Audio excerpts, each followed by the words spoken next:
ఈ లోకస్తులు ఉన్నారు, క్రైస్తవులు కూడా ఉండాలి. అప్పుడు ఉంటే క్రైస్తవులు కూడా చనిపోతారు. అప్పుడు ఉంటే క్రైస్తవులు ఏం చేస్తారు, కొంతమంది చూడండి ధైర్యంగా ఉన్న వాళ్ళు ఏం చేస్తారంటే అప్పుడు అనుకోండి ఏం చేస్తారు, ఎగనామం పెడతారు, ఓపి పెడతారు, ఏంటి అనుకుంటుంది ఐపీ పెడతారు. ఐపీ పెడితే ఏమవుతుంది, ఉన్నప్పుడు అర్థమని చెప్పారు. ఇంకొంతమంది వ్యాధులు అనుకో ఉంటే ఉండిలే ఏం ఉన్నందుగా బతుకుదాము తర్వాత చచ్చిపోదాం అనేది ఉంటారు కొంతమంది అయితే, ధైర్యం ఉన్న వాళ్ళు అయితే. కొంతమంది పరీక్షలో ఫెయిల్ అయితే ఇదే పరీక్ష అయితే దానికే ఉంది చచ్చిపోవాలి దానికి అని ధైర్యం ఉండే వాళ్ళు కూడా ఉంటారు. కొంతమంది ఫెయిల్ అయితే కూడా ఏంటంటే సంతోషం తినే వాళ్ళు ఉంటారు. ఇంకొంతమంది లేకపోతే అక్కడ లేక చచ్చిపోవాలన్నా అనే విధంగా కూడా ఉంటారు కొంతమంది.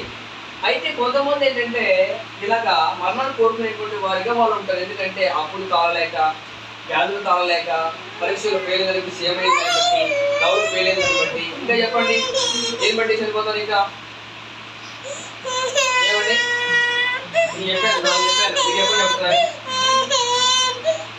దేని చనిపోతారు మనుషులు? భార్య భర్తల మధ్యనా? భార్య భర్తల మధ్య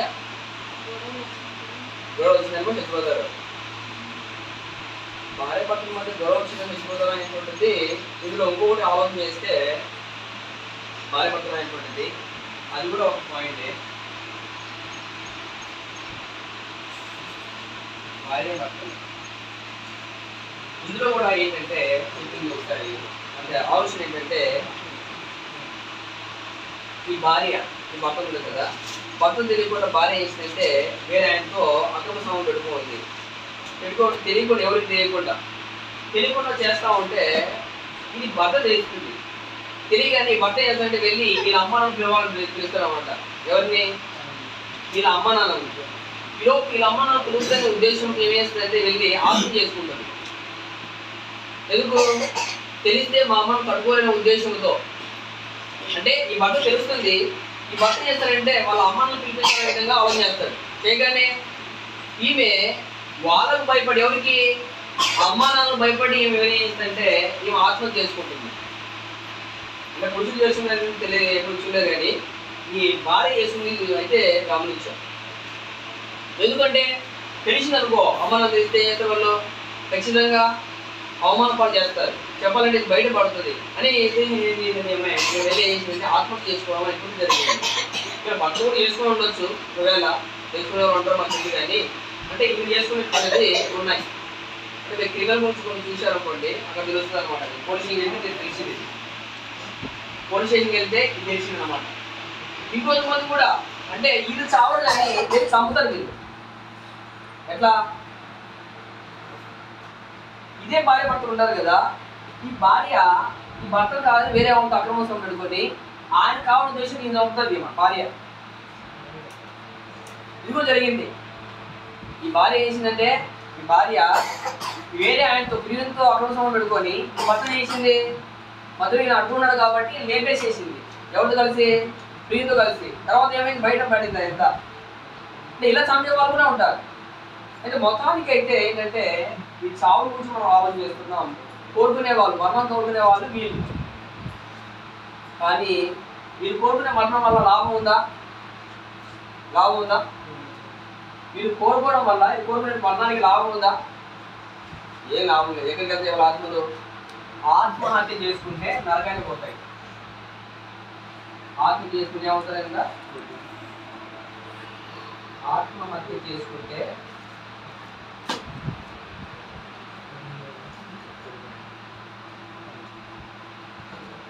నరకానికే. అంతే కదా. ఆత్మహత్య చేసుకుంటే నరకానికి పోయేదానికి అవకాశం ఉంటుంది. సరే, మరణాన్ని కోరుకునే వాళ్ళు, రావాలని కోరుకునే వాళ్ళు ఎవరు చెప్పండి? మరణం కావాలని కోరుకునే వాళ్ళు చెప్పండి.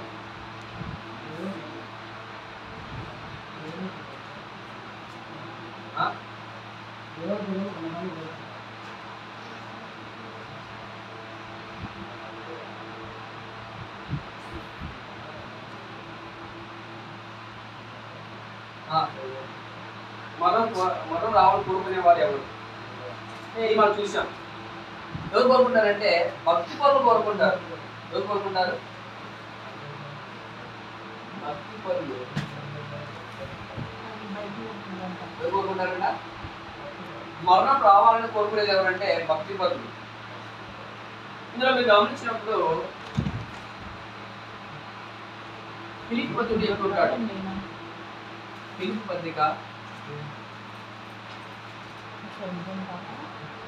పత్రిక 1వ అధ్యాయం 21వ వచనం. అపోస్తుల కార్యములు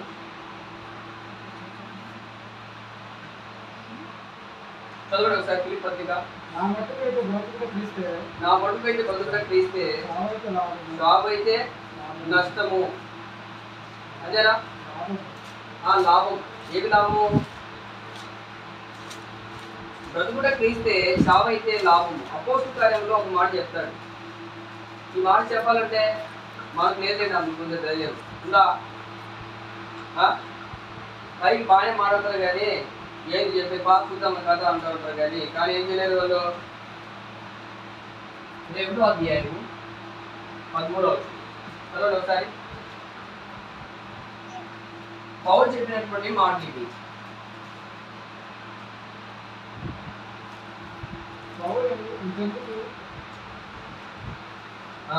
మీరు ఏడ్చి నా గుండెలు బట్టలు చేసింది కదా, నేనైతే ప్రభు చేసిన నిమిత్తము బంధించినప్పుడు మాత్రమే కాక చనిపోవటకు సిద్ధంగా ఉన్నానని చెప్తాను.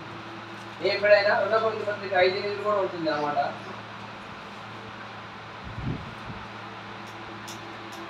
2 కొరింథీ పత్రిక 5:8. ఇటు ధైర్యం కలిగి ఈ దేహం విడిచి పెట్టి ప్రభువునొద్ద నివసించుటకు ఇష్టపడుచున్నాము అని చెప్పాడు. ఎప్పుడైనా 2 కొరింథీ పత్రిక 5:8 భక్తి పనులు చెప్పేటువంటి విషయాలు. భక్తి పనులు ఏం చేస్తారంట? ఇట్లు ధైర్యం కలిగి దేహం విడిచిపెట్టి ప్రభువునొద్ద నివసించుటకు ఇష్టపడుతున్నాము. మరణము ఇష్టపడే వాళ్ళు ఎవరైనా ఉన్నారంటే అది ఎవరు? వీళ్ళు వేరు. ఎవరు? అప్పుల్లో ఉన్న వాళ్ళు, వ్యాధుల్లో ఉన్నవాళ్ళు, పరీక్షలో ఉన్నవాళ్ళు, లవ్ ఫెయిల్ వాళ్ళు, భార్య భర్తల తగాదాలు, రకరకాలుగా ఉన్నటువంటి వాళ్ళు ఇలా చచ్చిపోతారు. వాళ్ళ విధానం వేరు. వాళ్ళు ఎక్కడికి వెళ్తారు? ఆత్మహత్య చేసుకునేటువంటి వారు నరకానికి పోతారు. మీరు చేసుకోవచ్చు దయచేసి. ఎవరు చేసుకోవాలనుకుంటే దయచేసి ఆత్మహత్య చేసుకోవాలనుకున్నట్టయితే నీ ఆత్మ ఎక్కడికి వెళ్తుంది? ఇది ఖచ్చితంగా డెఫినెట్గా వస్తుంది. ఈ నరకానికే పోతారు. ఆత్మహత్య చేసుకుంటే ఎవరికి వెళ్తారంట? నరకానికి తప్పదు అని చెప్పి. నరహత్య చేసుకోవాలంటే ఆత్మహత్య చేసుకుంటే ఏమవుతారు? నరకానికి పోతారు. పిరికి గల వారు ఏం చేస్తారు? పిరికితనం గల వారు ఏం చేస్తారంటే ఆత్మహత్య చేసుకుంటారు. పిరికి వారు ఎక్కడికి వెళ్తారు? ప్రకటన గ్రంథం 21వ అధ్యాయం 6వ వచనం చెప్తుంది. పిరికి వారును, అవిశ్వాసులు, అసహ్యులు, నరహంతకులు, వ్యభిచారులు, మాంత్రికులు అందరూ ఎక్కడికి వెళ్తారు? అగ్ని గంధకం 2 మరణంలో పాల్గొనదురు. ఇది 2వ మరణం అని చెప్పారు. అంతేనా? అంటే పిరికి వారు అనేటువంటి వాళ్ళు ఆత్మహత్య చేసుకుంటారు. అయితే భక్తి పనులు ఏం చేస్తారంటే ప్రాణం పెడతారు. భక్తి పనులు ఏం చేస్తారు? ప్రాణం ఇచ్చేస్తారు. వీళ్ళు ఏం చేస్తారంటే చూడండి, భక్తుడు క్రీస్తే చావైతే లాభం అని చెప్పాడు. పరిశుద్ధాత్మ దేవుడు పౌలు యొక్క విధానం ఏంటో చెప్పాడు అక్కడ. 2 కొరింథీ పత్రిక 5:8 కూడా చెప్తున్నాడు ఆయన. ఈ దేహం విడిచిపెట్టి ధైర్యంగా చెప్తున్నమాట. ధైర్యంగా చెప్తున్నమాట. ఈ దేహం విడిచిపెట్టి ప్రభువునొద్ద నివసించుని చేస్తున్నాను. ప్రభువునొద్ద నివాసం చేయడానికి నేను ఇష్టపడుతున్నాను అని చెప్పాడు. అంటే ఏం కోరుకుంటున్నాడు ఆయన? మరణాన్ని కోరుకుంటూ ఉన్నాడు. అందుకే ఎలియా కూడా కోరుకున్నారు మరణాన్ని. చూడండి, 2వ రాజుల గ్రంథము మనం చదివినప్పుడు చదివించండి. 1వ రాజుల గ్రంథము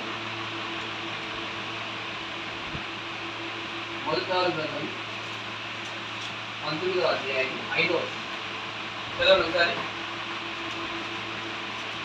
1వ రాజుల గ్రంథం 19:5 మనం చదివినప్పుడు అక్కడ తెలియజేస్తా ఉంటాడు. ప్రభువా ఎదుగు నన్ను పితలకై నా చదవండి.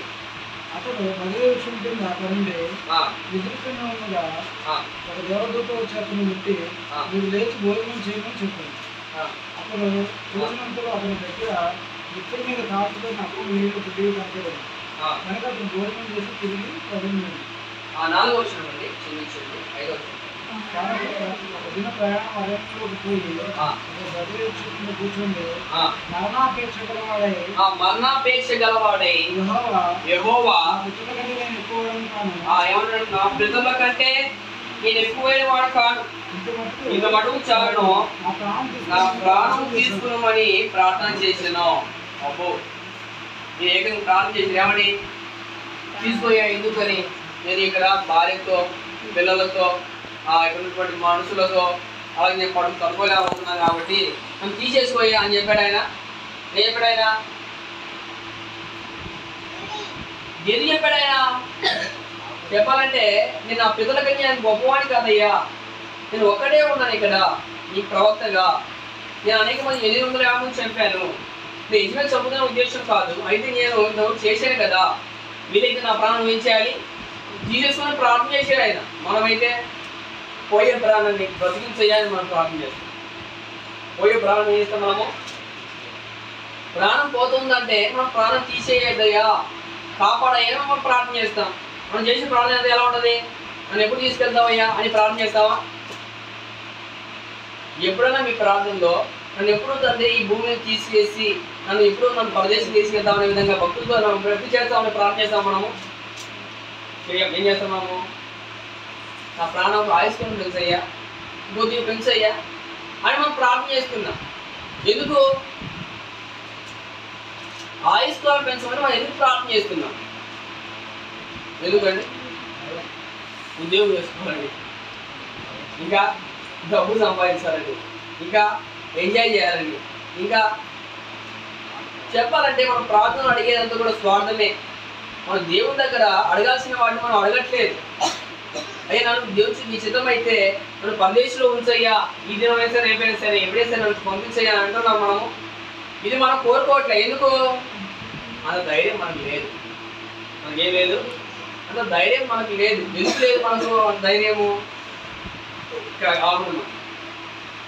మరణం అంటే మనకు భయం వేస్తుంది. ఎందుకు మనకు ధైర్యం లేదు? పౌలు చెప్పాడే కదా, ఆయన అంటే మొత్తం అంతా ఎంజాయ్ చేశాడు కాబట్టి ఆయన అంటాడా ఏదైనా ఆయన అంటారా?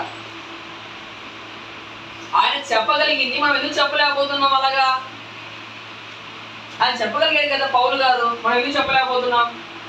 ఎందుకంటే మనకు పాప భీతి అయిపోయి మన లోపల ఉంది. మనం అలా చెప్పలేకపోవడానికి గల కారణం ఏంటంటే మనం ఇంకా ఏం కాలేదు? సంపూర్ణం కాలేదు. మనం భక్తులు ఎదగలే, మన విశ్వాసం ఎదగలే. అందుకే ఏం చేస్తాం? మనం మరణానికి భయపడిపోతున్నాం. ఇంకా మీరు చూడండి, మరణానికి భయపడుకున్నటువంటి ఒక నలుగురు చెప్తాను చూడండి. అంటే మనం చదివింది చాలాసార్లు. చదువుకోండి, వాళ్ళు చెప్తాను. దానియేలు 3వ అధ్యాయం 6వ అధ్యాయం చదువుకుంటే 6వ అధ్యాయం దాని 3వ అధ్యాయంలో దాని యొక్క 3 స్నేహితులు కావద్దు ఏం చెప్పారు? స్వామి నీకు ఎందుకు నేను పెట్టుకోవడం ఎందుకని, నువ్వు పెట్టిన బంగారు దేవత కదా మేము పూజిస్తాంలే అని చెప్పారు వాళ్ళు భయపడిపోయి. అంతేనా? వాళ్ళు మొక్కకపోతే తీసుకెళ్లి అగ్నిగుండంలో పడవేస్తానని ఆజ్ఞ ఖండితం ఇచ్చాడు. ఆజ్ఞ రాజు గారు ఇచ్చిన కూడా ఏం చేశాడు ఆయన? వాళ్ళు ఏం చేశారు? ముగ్గురు డైరెక్ట్ గా రాజుతోనే వెళ్ళి ఏం చేశారంటే వాళ్ళు చెప్పారు, ముగ్గురు నువ్వు పెట్టిన దాన్ని మొక్కడం ఏంటి? మేము మొక్కం, మేము సేవించే దేవుడు మమ్మల్ని రక్షించుటకు ఆయన అసమర్థుడు అని చెప్పారు వాళ్ళు. అంతేనా? ఆయన గాలి చేశారా? దేవుడు గాలి తీయలే అక్కడ, దేవుని శక్తిని చెప్పారు వాళ్ళు. మేము సేవించే దేవుడు మనుషుని అగ్నిగుండం నుంచి రక్షించడం సమర్థుడు, రక్షించకపోయినా కూడా మేము మొక్కమని చెప్పారు. అయితే సావండి మీరు అని చెప్పాడు ఆయన. ఉన్నమాట ఏమైంది అనుకో, ముఖం అంతా వికారం అయింది. ఎవరి ముఖము? రాజు ముఖము. చెప్పగానే ముఖాన్ని కొట్టినట్టు చెప్పగానే వీళ్ళు ముగ్గురు ఏం చేయాలని తీసుకెళ్ళి వెంటనే తీసుకెళ్ళి వేయని చెప్పారు. వేగానే వేసిన వాళ్ళు కాలిపోయారు. వేసిన వారు, వేయబడిన వారు కాదు, వేసిన వారు ఎవరు? సైనికులు ఉంటారు కదా. ఈ వేసిన సైనికులు ఏమయ్యారు? వేశారు కదా సైనికులు. వేయగానే ఏమైంది? వేయబడిన వాళ్ళు ఏమో అగ్నిగుండం తిరుగుతున్నారు, వేసినటువంటి వాళ్ళు ఏమయ్యారు? కాళ్ళుపై చనిపోయారు. ఇక్కడ అగ్నిగుండం ఉందామని చెప్పినా కూడా మరణానికి భయపడలేదు ఎవరు? షడ్రక్, మేషక్, అబేద్నెగో. మనమైతే వదిలేస్తుంది ఎందుకని నువ్వు మొక్కుతుంది అయ్యా, నువ్వు మాకు ముఖ్యమంత్రివి, నువ్వు చెప్పింది మీ వేదం కదా, మాకు దేవుడు అధికారిని గౌరవించమని చెప్పాడు కాబట్టి నీ మాట మేము వింటాంలే అని మన కోటి మనం ఏం చేస్తామంటే మలుచుకుని రాక మనం ఎందుకు తెలుసా, అధికారి మాట మనం ఏం చేయకూడదు, ధిక్కరించకూడదు కదా.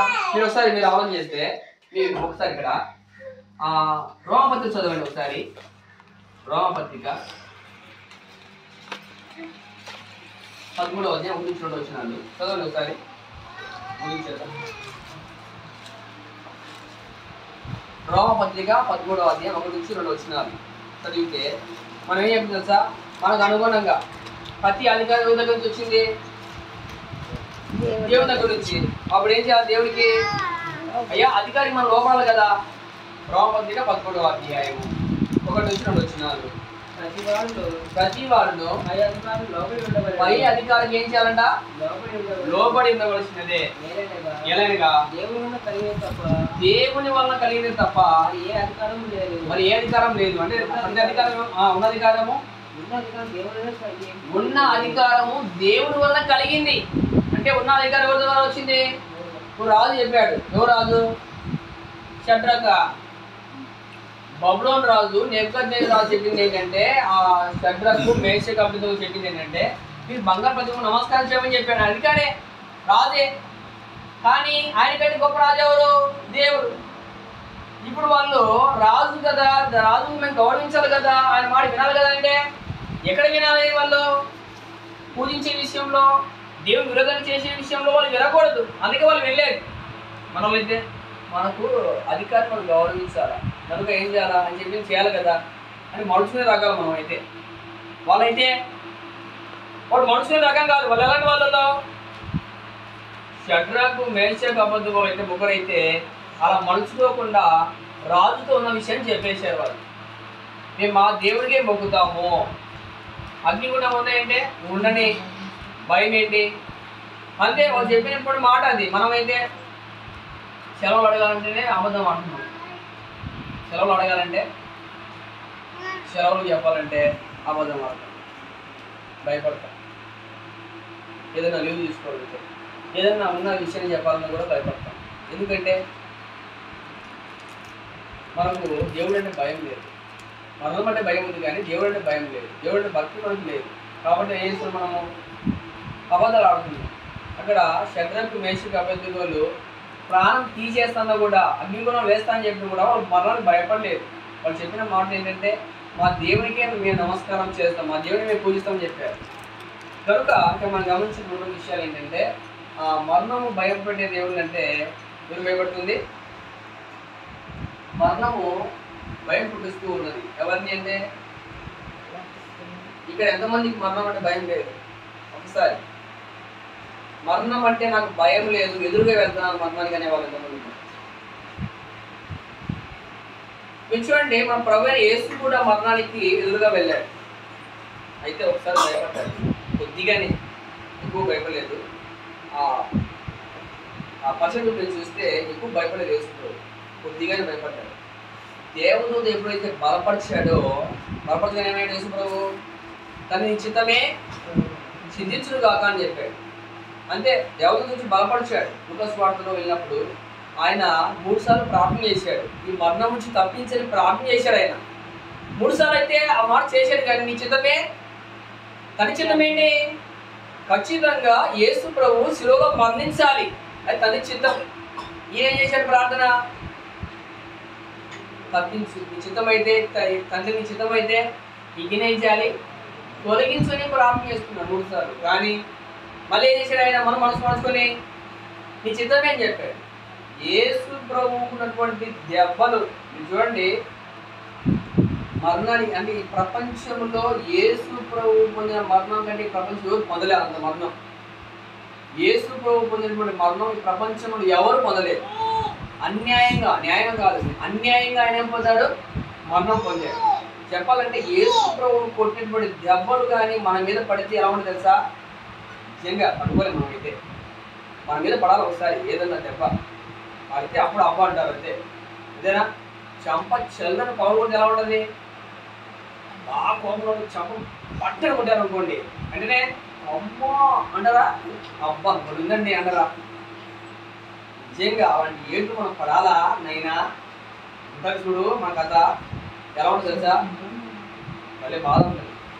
ఏసు చెంపదెబ్బలుగా కొట్టిన వాళ్ళు ఏం కొట్టే తెలుసా, వాళ్ళు ఆయన ఉతికి పారేసినట్టే. మనం బట్టు ఉంచుతాం కదా, ఉసుని అట్ట చేసి చేసి ఉంచుతాం కదా, అంత ఘోరం చేసుకుని హింసించారు.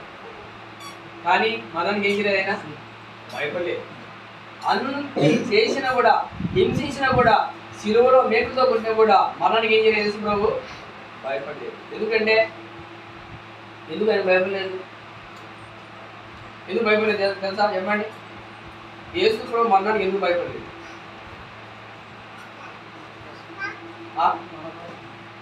మన కోసమే. ఇంకా చెప్పండి, ఆయన ఒక నిరీక్షణ ఉంది. ఏంటి? మరణం చనిపోయిన తర్వాత నేను పరలోకం వెళ్ళే ఛాన్స్ అవుతుంది, తల్లి కుటుంబాసిన కూర్చునే అవకాశం అవుతుంది. హెబ్రీ పత్రిక 12వ అధ్యాయం చెప్తుంటాడు కదా, 12వ అధ్యాయం 1 నుంచి 3 వచనాలు ఆయన చెప్తుంటాడు. ఆ పరలోకంలో తల్లితో కూర్చునేటువంటి అవకాశం కొరకు ఆయన ఏం చేశాడు తెలుసా? ఆ నిరీక్షణ విషయంలో దీన్ని ఏం చేశాడు తెలుసా? అవమానం నిర్లక్ష్యం పెట్టి ఆనందం కొరకే ఏం చేయాలైనా శిలువ మరణాన్ని సహించనని చెప్పాడు. చదివితే చాలా మంచి వచ్చిన భాగం అది. ఒకటి తెలుసుకుంటూ పోతాను మీరు. సారీ ఆపేస్తే బాగుంటుందేమో అని అనుకుంటున్నారా? హెబ్రీ పత్రిక 11వ అధ్యాయం 12వ అధ్యాయం. ఇంత గొప్ప సాక్షి సమూహం మన మేఘం వల్ల మనం ఆవరించినందున మనం కూడా ప్రతి భారమును సులువుగా చుక్కులు పెట్టు పాపం విడిచిపెట్టి విశ్వాసం కర్తయ్యు దాన్ని కొనసాగించుకోవాలైనా యేసు వైపు చూస్తూ మన ఎదుట ఉంచబడిన పందెంలో ఏం చేయాలంట? ఓపికతో పరిగెత్తుతాము. ఆయన తన ఎదుట ఉంచబడిన ఆనందం కొరకై అవమానం నిర్లక్ష్య పెట్టి తర్వాత శిలువను సహించి దేవుని కుడిపార్శ్వమున సింహాసనం యొక్క కుడిపార్శ్వమున ఆసీనుడై ఉన్నాడు. దేవుని కుడిపార్శ్వమున కూర్చున్నాడంటే ఇక్కడ ఎన్ని దెబ్బలు పొందాడైనా, ఎన్ని అవమానాలు, ఎన్ని నిందలు, ఎంత వేదన అనుభవించాడైనా. చెప్పాలంటే యేసు ప్రభు పొందినటువంటి దెబ్బల విషయంలో మనం క్షుణ్ణంగా బాగా దీర్ఘంగా ఆలోచన చేస్తే ఆ ఏడుపు అయినటువంటి మనకు ఆగదు. నిజంగా ఎంత బాధ అనుభవించాడంటే క్రీస్తు ప్రభు నీ కోసం నా కోసము. మన మీద పడాల్సిన దెబ్బ పడితే అట్నే కండలు బయటికి అట్టే చెప్పాలంటే కొడితే ఎలా ఉంటుంది? అలా అందరినీ కొట్టనీయకుండా యేసు ప్రభు మన కోసమైనా ఒక్కడే మన కోసం ఆయన బాధ అనుభవించాడు. అంటే మన కోసం మరణించాడు. అంటే యేసు ప్రభు దేనికి భయపడలేదు, ఆయన మరణానికి ఆయన భయపడలేదు.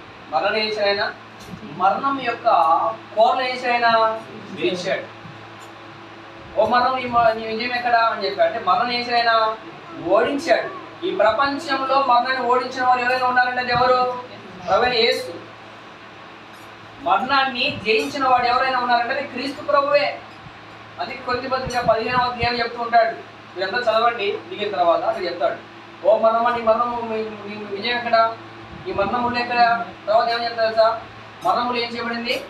విడిచివేయబడింది అని చెప్పి. కనుక దయచేసి మీరు ఆలోచన చేయండి. కనుక ఈరోజు మనకు గమనించిన పాయింట్ ఏంటంటే మరణం ఏం చేస్తుంది? మన మనిషి మరణానికి భయపడుతూ ఉన్నాడు. మరణం మనిషిని ఏం చేస్తుంది? భయం పుట్టిస్తూ ఉన్నది. అందులో ఇసుకే గారు భయపడ్డారు కనుక ఏం చేశాడు? ఏడ్చుకుంటూ ప్రార్థన చేశాడు, అయ్యా మరణం ఆపేయాలి కదా. ప్రార్థన చేయగానే దేవుడు ఏం చేశాడు? ఆయనకు 15 సంవత్సరాలు ఆయుష్కాలం పెంచాడు. 15 సంవత్సరాలు ఆయుష్కాలం ఇచ్చాడు. తర్వాత మనుషులు ఎవరి వశంలో ఉన్నారు? మనుషులందరూ కూడా దేవుని వశంలో ఉన్నారు. మనుషులు మరణానికి భయపడుతున్నారు కానీ దేవుడికి ఏం చేయట్లేదు? దేవుడికి భయపడట్లేదు. మనుషులు మరణానికి భయపడుతున్నారు కానీ దేవుడికి ఏం చేయట్లేదు. మనుషులు దేవుడికి భయపడట్లే. ఏం భయపడుతున్నారు? మరణానికి భయపడుతున్నారు. తేలుకు, పాముకు, కుక్కకు, బల్లికి వగేరా వగేరా వాడికి భయపడుతున్నారు కానీ దేవుడికైతే ఏం భయపడలే. అంతే. కనుక నువ్వు దేవుని భయపడుతున్నావా, మరణానికి భయపడుతున్నావా? భక్తులైతే దేవుని భయపడ్డారు, మరణానికి ఏం చేయలేదు, భయపడలేదు. భక్తులు దేవుని భయపడ్డారు, దేనికి భయపడలేదు? మరణానికి భయపడలేదు. మరి నువ్వేం చేస్తున్నావు సార్? చూద్దామైతే ఈ మరణానికి భయపడడం గల కారణం చూద్దాం. నెక్స్ట్ 9th క్వశ్చన్ ఏంటంటే మరణానికి మనుషులు భయపడడం అంటే భక్తులు భయపడడం గల కారణం ఏంటి, మనం ఎందుకు భయపడుతున్నాం అనేటువంటి మనం చూద్దాం. ఎందుకంటే మనలో పాపం అయినటువంటిది భీతి పుట్టిస్తుంది. ఆ మరణాన్ని మనం ఏం చేస్తున్నాం, మనము భయపడిపోతాము. ఉచితం అయితే ఈ మరణం మనం కోరుకున్నాము వెంటనే ఆత్మీయంగా ఏమైనాము, ఆత్మీయంగా ఎవరైతే బలపడి ఉంటాడో, ఆత్మీయంగా చావకుండా ఉంటాడో ఆ వ్యక్తి ఏం కోరుకుంటాడు, ఆయన భూ సంబంధ మరణాన్ని కోరుకునేవాడిగా ఉంటాడు. ఆత్మీయ మరణించుంటే నేను భయం వేస్తాను కదా, ఏమని నరకానికి పోతానేమో అని. అందుకే మరి ఏం కోరుకోడు, ఆయన భూ సంబంధమైన మరణాన్ని కోరుకోడు. వీళ్ళు ఆత్మీయ బాగున్నారు కాబట్టి ఏం కోరుకున్నారు, వాళ్ళు భూ సంబంధ మరణాన్ని కోరుకున్నారు వాళ్ళు. కనుక ఆత్మీయంగా నువ్వు స్టాండ్గా ఉంటే, స్థిరంగా ఉంటే, నువ్వు పాపం లేకుండా ఉంటే ఏం కోరుకుంటావు, నువ్వు మరణాన్ని భూ సంబంధ మరణాన్ని కోరుకుంటావు. అంతే. మీ అందరికి వందనాలండి.